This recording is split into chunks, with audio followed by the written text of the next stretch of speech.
Before we get into these scary tales, let us know in the comments where you're watching from. Make sure to hit that like button and subscribe for more terrifying true stories. We'd love to hear from you. It was my freshman year of college, and I had just moved into the dorms. My roommate, Roland, and I hit it off quickly. We both liked the same music, were into gaming, and had a very similar sense of humor. Life was good, at least until the night we decided to stay up late playing video games. It was a Friday night, and most of the other students on our floor were out partying or visiting home. Roland and I weren't the partying type, so we ordered a pizza, cracked open some energy drinks, and settled in for a night of gaming. The dorm was unusually quiet, save for the subtle sound of the vending machine down the hall and the occasional moan of the worn-out building. Around 1 a.m., Roland paused the game and groaned. "Man, I need another drink," he said, stretching. "You want anything?" "Yeah, grab me another soda," I replied, not taking my eyes off the screen. Roland grabbed his dorm key off the desk and headed out. The door clicked shut behind him, leaving me alone in the room. I leaned back in my chair, waiting for him to return. A few minutes passed, and I started to get bored, so I pulled out my phone to scroll through social media. That's when I heard it, a soft scratching sound. Initially, I thought it was coming from outside the window, but we were on the 3rd floor. I paused, listening. The sound came again, this time from the hallway. I stood up and walked to the door, pressing my ear against it. The scratching was gentle but deliberate, like someone was dragging something sharp along the other side of the wood. I looked through the peephole, but the hallway was empty, just the blinking ceiling lights and the worn carpet stretching in both directions. "Roland?" I called out. No response. The scratching stopped suddenly, and goosebumps spread across my skin. I figured it was probably someone messing around, maybe one of the guys from down the hall trying to scare us. I shook my head and went back to my desk, trying to ignore the uncomfortable feeling creeping up my neck. 10 minutes passed, and Roland still wasn't back. I was starting to get annoyed. The vending machines weren't that far away. I grabbed my phone to text him, but there was no reply. A few more minutes went by, and I decided to go look for him. I grabbed my dorm key and opened the door. The hallway was strangely quiet, and the soft sound of the vending machine was the only sound. As I walked toward it, my footsteps echoed unnaturally loud against the walls. When I reached the vending machine area, it was empty. No Roland. I checked my phone again, but there was still no reply. I thought about heading down to the lobby, but something stopped me. I felt like I wasn't alone. I turned around, looking down the hall toward our room. That's when I saw it. The door to our dorm was slightly open. I knew for a fact that I had locked it when I left. My heart started beating as I slowly walked back, my footsteps growing quieter as I approached. I stopped in front of the door, staring at the narrow gap. The room inside was dark, with only the soft glow of the desk lamp visible. I pushed the door open cautiously, my hands shaking. The room was empty. At least, it seemed that way. Roland's chair was still pushed back from the desk, and his phone sat on top of it. I looked around, but there was no sign of him. The bathroom door was open, the light off, and the closet was empty except for a few shirts and shoes. Then I noticed something weird. The key I had left on the desk earlier was gone. I checked the door, thinking maybe Roland had taken it with him, but my stomach dropped when I saw my key lying on the floor just outside the room. It was placed perfectly in the center of the hallway, as if someone had deliberately set it there. I grabbed the key and locked the door behind me. My thoughts were all over the place. Where was Roland? Who had been in our room? I sat on the bed, staring at my phone, willing him to text or call. Minutes felt like hours as I waited, the silence of the dorm pressing in on me. Finally, at 2:30 a.m., I couldn't take it anymore. I called campus security. When I explained that my roommate was missing and someone might have entered our room, they assured me they'd send someone to check it out. A knock at the door startled me a few minutes later. I opened it to find 2 security officers standing there, both looking tired but concerned.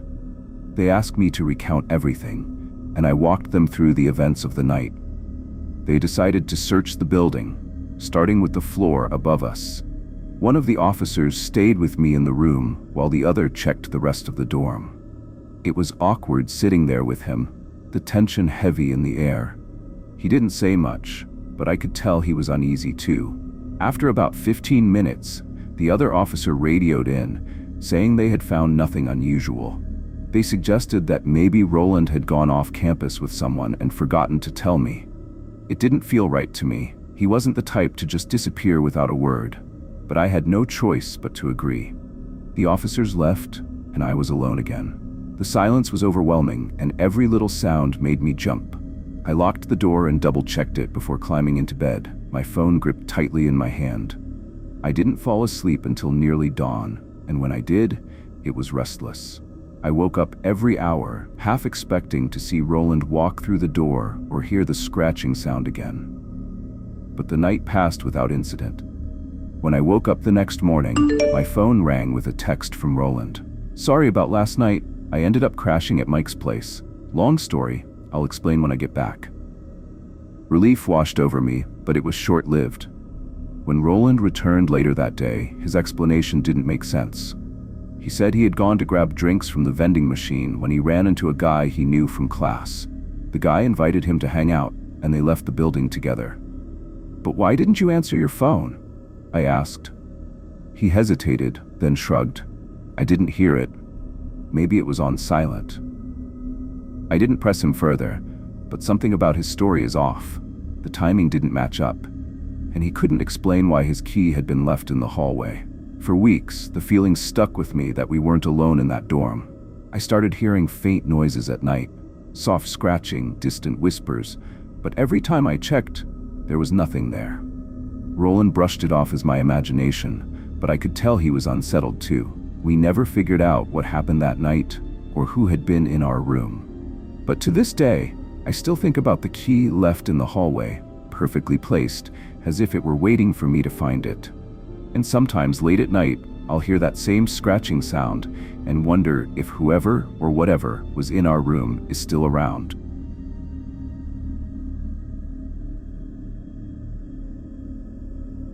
My name is Marissa. I don't talk about that night much anymore, but every now and then, when I'm sitting on the couch with my husband, the memory creeps back in. It was my sophomore year of college, and I was the kind of girl who never said no to a party. My roommates, Dolores, Virginia, and Jess, were my partners in crime. We'd spend hours getting ready, blasting music, and deciding what to wear. Back then, life felt simple, carefree, and full of possibilities. That night was supposed to be just another adventure. Dolores had heard about a party outside of town, something exclusive that only a handful of people had been invited to. It sounded exciting, mysterious even. The party was being held at a house in the countryside, about a 40-minute drive from campus. None of us thought twice about heading out there. We piled into Virginia's old sedan, a beat-up car she'd affectionately named Betsy. The car wasn't much to look at, but it got us where we needed to go, most of the time. As we drove out of town, the city lights faded behind us, replaced by long stretches of dark, empty road. The further we went, the fewer houses we passed. Soon, it was just us, the road, and the soft brightness of the moon. We were about halfway there when the car started acting up. Betsy sputtered and shook, the engine making a strange clicking noise that immediately set us on edge. "What the hell is that?" Virginia said, holding the steering wheel tightly. "Probably nothing," Jess said from the back seat. "She does this sometimes, right?" But then, the engine cut out entirely, and the car coasted to a stop on the side of the road. Virginia tried turning the key again, but Betsy just made a pathetic whining sound. "Great," Dolores said in frustration. "This is just perfect." We all climbed out of the car, the night air colder than I expected. The road stretched on in both directions, surrounded by thick trees, like dark walls. There were no streetlights, no houses, no signs of life. Just us and the broken-down car. Virginia opened the hood and looked inside, though none of us really knew what we were looking at. Jess pulled out her phone to call for help, but her face fell almost immediately. "No service," she said. Dolores and I checked our phones too. Nothing. Not even a single bar. We decided to wait a bit, hoping another car would pass by. But as the minutes dragged on, the silence of the night grew heavier. The only sounds were the soft rustling of leaves and the occasional chirp of crickets. It was uncomfortable how quiet it was. After about 20 minutes, headlights appeared in the distance. We all looked up, waving our arms to get the driver's attention. The car slowed as it approached, an old pickup truck that looked like it had seen better days. The driver rolled down the window, a man in his 50s with a scruffy beard and a worn-out cap. "Car trouble?" he asked, his voice gruff. "Yeah," Virginia said, explaining the situation. "Do you think you could give us a ride into town?" The man paused, glancing at each of us before nodding. "Hop in the back," he said. "I'll take you to the nearest gas station." There was a moment of hesitation. Something about the way he looked at us made me uncomfortable. But what choice did we have? It wasn't like we could stay out here all night. We climbed into the bed of the truck, sitting on the cold metal as the man pulled back onto the road. The ride was intense. None of us said much, the reality of our situation sinking in. I couldn't ignore the feeling that we were not alone, though there was no one else around. The man didn't say anything, just drove in silence. But after about 10 minutes, I realized something was wrong. The road we were on wasn't the same one we'd been driving on earlier. It was narrower, with sharp turns and no signs at all. The trees seemed closer now, their branches arching over the road like a canopy. I leaned over and said to Dolores in a low voice, "Do you think we're going the right way?" She frowned and shook her head. "I don't know." Virginia tapped on the back window, trying to get the man's attention. "Hey," she shouted. "Where are we going?" The man didn't respond. He just kept driving, his face expressionless. Panic started to set in. "We need to get off this truck," I said, my voice shaking. "Are you crazy?" Jess hissed. "We're in the middle of nowhere." But the longer we stayed, the worse the feeling in my gut became. The truck started to slow, and the man pulled off onto a narrow dirt path that disappeared into the trees. He stopped the truck and stepped out, slamming the door behind him. We didn't wait to find out what he was planning. Virginia jumped out first, hitting the ground hard. "Run!" she screamed. We scrambled out of the truck, adrenaline fueling our movements. The man shouted something behind us, but we didn't look back. We tore through the woods, branches scratching at our skin and clothes. The ground was uneven, and I nearly tripped more than once. Eventually, we stopped to catch our breath, gathered closely in the darkness. My heart was beating so hard I thought it might burst. We listened, straining to hear if he was following us. But all we could hear was the rustling of leaves and our own ragged breathing. "What do we do now?" Dolores said softly. "We keep moving," Virginia said. "We have to find a road or something." We tripped through the woods for what felt like hours, though it was probably only 20 minutes. Finally, we emerged onto another road, a wider one this time, with soft streetlights dotting the edges. Relief washed over me as we saw headlights approaching in the distance. We waved frantically, and the car slowed to a stop. This time it was a young couple, a man and a woman who looked to be in their early 30s. They rolled down the window, concern etched on their faces. "Are you girls okay?" the woman asked. We explained everything, our words tumbling out in a panicked rush. They told us to get in, and this time we didn't hesitate. The woman drove us back toward town while her husband called the police to report what had happened. We never found out who the man in the truck was or what his intentions had been. The police searched the area but didn't find anyone matching our description. Virginia's car was towed back to campus the next day, and we all agreed never to talk about that night again. But sometimes when I'm driving at night, I'll see an old pickup truck in the distance, and my stomach will twist into knots. I'll never know what would have happened if we hadn't run. And honestly, I don't want to.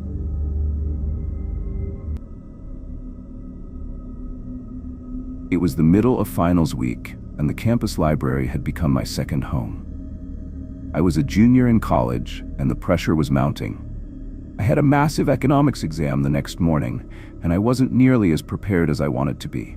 The library was open 24/7 for finals week, and for someone like me who thrived in silence, it was the perfect place to cram.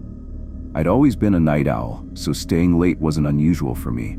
That night, I got to the library around 10 p.m., found a spot on the second floor, and buried myself in my notes.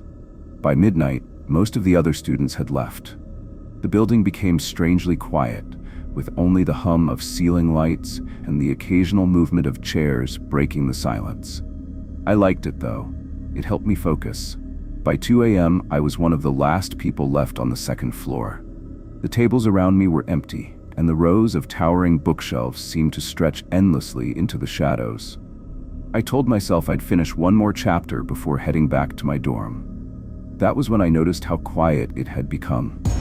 Too quiet. Normally, there would be some noise. Papers shuffling, someone's keyboard clicking, or the distant sound of a chair scraping against the floor.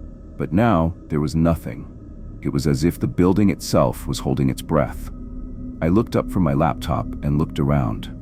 From where I was sitting, I could see most of the floor, empty tables, deserted study areas, and the soft light of the exit sign at the far end. As I scanned the room, I thought I saw someone move between the bookshelves. It was subtle, just a flicker of motion in my peripheral vision. My heart skipped a beat, but I said it was nothing. Probably just another student moving around. Still, I couldn't help but feel uncomfortable. I went back to my notes, trying to shake off the feeling. A few minutes later, I saw it again.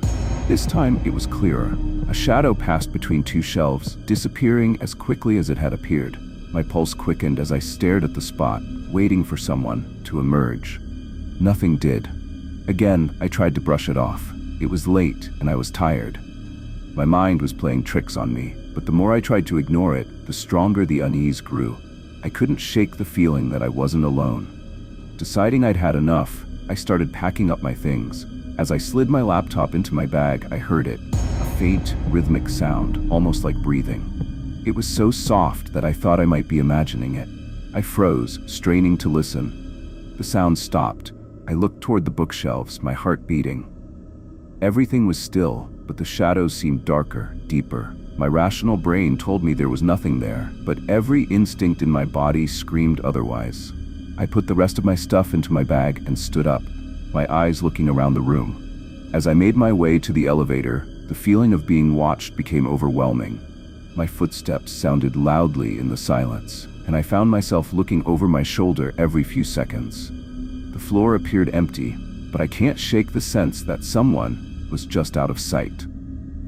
When I reached the elevator, I pressed the button repeatedly, willing it to come faster.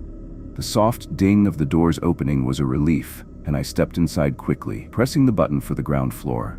As the doors began to close, I looked back at the floor one last time. That's when I saw it, a face barely visible between the shelves. It was pale, with hollow eyes that locked onto mine. My breath caught in my throat as the elevator doors slid shut, cutting off the view. I stood frozen as the elevator descended, my mind racing. What had I just seen? A person? A trick of the light? The ride seemed agonizingly slow, and I kept expecting the elevator to stop, for the doors to open and reveal something, but they didn't. When I finally reached the ground floor, I practically ran toward the exit. The security guard at the front desk barely looked up as I passed, too engaged in his phone. The moment I stepped outside, the cold night air hit me, and I felt a small wave of relief. I looked around, half expecting to see that pale face again, but the campus was silent and still. The next day, I tried to convince myself it was nothing. I told myself I'd been stressed, sleep-deprived, and probably imagined the whole thing. But deep down, I knew what I saw. I joked about it with a friend later that afternoon, saying the library must be haunted. He laughed, but the anxiety in my chest didn't fade. A few days later, something happened that made me rethink everything. I was sitting in the campus cafe waiting for my next class when I overheard two students talking at the table behind me. "Did you hear about the guy in the library?" one of them asked. "No, what happened?" the other replied. "Apparently someone saw this person standing between the shelves late at night, just staring at them, but when they went to check, there was no one there." My stomach dropped. I hadn't told anyone about what I'd seen, yet their story matched mine almost exactly. I turned around and asked them about it, trying to keep my voice casual. "Hey, sorry to interrupt," I said. "What were you saying about the library?" They looked at each other before the first guy spoke again. "Oh, it's just some rumor going around. Someone said they saw a person in the library late at night, but no one else was there. Creepy, right?" I nodded, forcing a smile. Yeah, really creepy. After that, I started avoiding the library at night. I didn't want to take any chances. But even now, whenever I pass by the building on my way to class, I can't help but glance toward the second-floor windows. Most of the time, they're dark and empty. But every once in a while, I think I see movement. Just a flicker of a shadow or the briefest glimpse of something pale. And every time, I wonder if it's still there, waiting for the next person to stay too late.